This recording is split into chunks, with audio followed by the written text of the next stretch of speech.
Hey everybody, welcome. We're continuing our reading of Thomas Jefferson. It's been a great book so far. We had a very solemn section of the grief that he's feeling now that his wife has passed.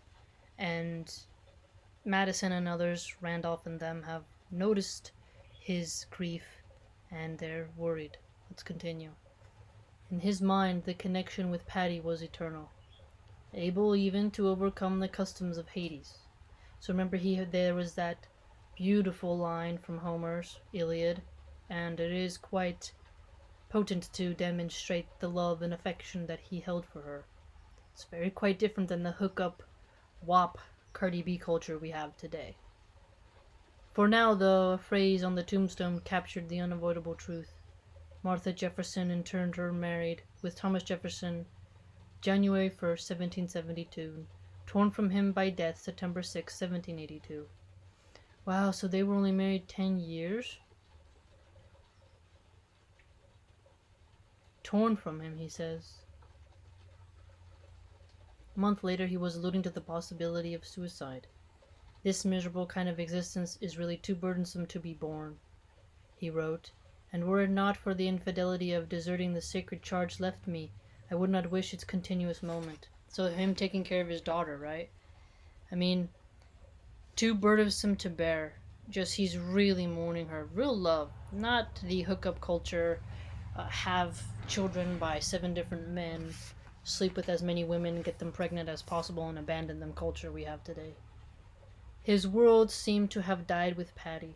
All my plans of comfort and happiness, reversed by a single event, and nothing answering in prospect before me but a gloom, unbrightened with one cheerful expectation. He wrote his sister-in-law, Elizabeth Epps. His sister-in-law, Elizabeth. His world seeming to die with his wife. May we all find some love that's that strong. He would endure for Patsy, Polly, and Lucy. Okay, that's his 3 remaining children. Patsy, Polly, and Lucy. Polly's a cute name. He knew his duty to his children and to his neighbors. Forget your neighbors. You don't get no duty, only to your children. I will endeavor to keep what I feel to myself, that I may not dispirit you from a communication with us, he told Miss Epps. I say nothing of coming to Epigon, because I promised you this would not be till I could support such a countenance as might not cast a damp on the cheerfulness of others. So that's interesting. He doesn't want to dispirit anybody, make them feel sad, take away their happiness with his sadness, right? He's just not the type who wants to spread his pain around. He was long way from that point.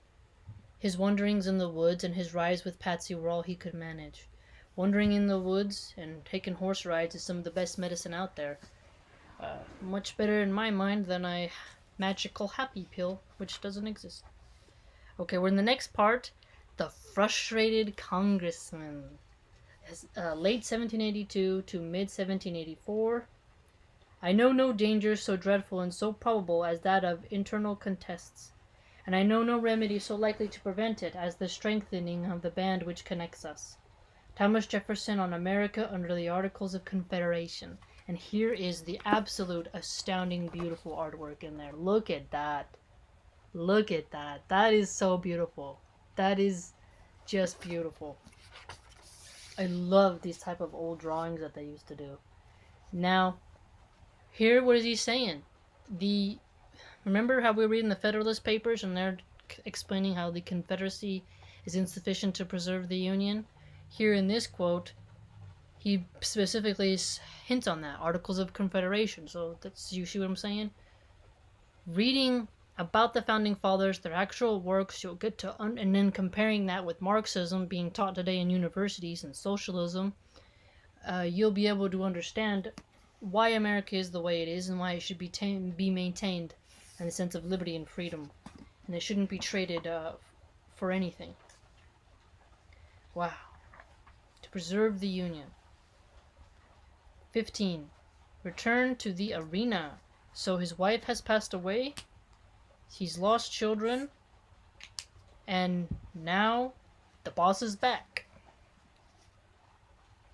There's a quote here from Thomas Jefferson. The states will go to war with each other in defiance of Congress.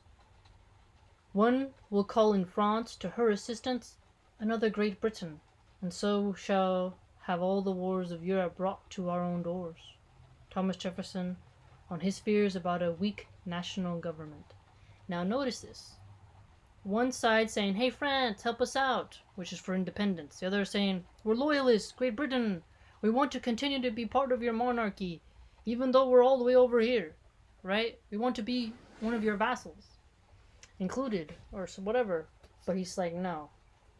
Those competing nations getting to play out their chess match on the soil with American lives. He was nearly 40 years old, and until recently he had never really failed at anything. A favorite son, a brilliant student, a legislator of his state at 25, author of the Summer Review at 31, and of the Declaration of Independence at 33. Governor of Virginia at 36, Thomas Jefferson was accustomed to public success and popular praise, to moving from strength to strength and from glory to glory. So he's quite accomplished. Clearly wasn't just some loser wanting to collect a handout check. Clearly, made sure he was always there and then continued to do his duty despite his personal problems. He's quite a role model. No more his beloved wife had died, his administration of Virginia, in the face of the attacks of Benedict Arnold. Benedict Arnold is a name you'll hear referenced a lot. Like, what are you, Benedict Arnold? And then you'll eat Eggs Benedict and your server will make some jokes about it. But that guy, we should read about him. Charles Cornwallis. Gotta say, Cornwallis is like the cool last name. It's like so American sounding. Was widely seen as little less than disastrous. The details did not matter. The fact was that people thought Jefferson's leadership had been found wanting. It was a fact Jefferson hated, but it was a fact nonetheless. So they still wanted more from him, right? Like the poet Dante, Dante's Inferno is really good. You should Dante Alighieri, he's the one who wrote it. You should totally read it. It's so freaking cool. Who found himself wandering in a dark wood about the same age. Jefferson was forced to make his peace with the bitterness of his recent experience. We all have to kind of make peace with some bitter experiences so that we can move on from it and heal, right? He had to come to terms with reality, that he was no longer an immaculately golden public figure. No, it can never be. It can never be. No one stays golden forever. Unless he convinced himself that no great life was without its mishaps and its mistakes. That's how you get better, right? Even when you're learning math, you're going to make problems. You're going to get the wrong answer. You're going to get dark points, but you keep going. He would not be able to return to the arena. Musing on the perils of fame as he prepared to put himself before the world again, he wrote George Rogers Clark. Okay, I don't think they mentioned this dude before. George Rogers Clark, who had won celebrated victories during the war and faced criticism. Oh, so he fought in the wars. Wow. That you have enemies you must not doubt, when you reflect that you may have made yourself eminent. Hold on, wait a minute. Let's read that again. That you have enemies you must not doubt, when you reflect that you have made yourself eminent. So everyone has enemies, is what I'm getting from that. Never forget and never doubt that you're loved. Okay, you're not loved by everyone. Don't forget that. Don't doubt the fact that you have enemies. If someone tells you, hey, you got some enemies, you're like, no, I don't. I'm perfect. Everyone loves me. Blah, blah, blah. No. You got enemies. Even Mother Teresa had enemies. Even the Buddha. Even Jesus. Everybody had enemies. You will too. Learn about it. Survive your enemies. It is impossible to read these lines without thinking of how they apply to the author, as they did to his correspondent. Right? That's a good point. If you meant to escape malice, you should have confined yourself within the sleepy line of regular duty. Notice that.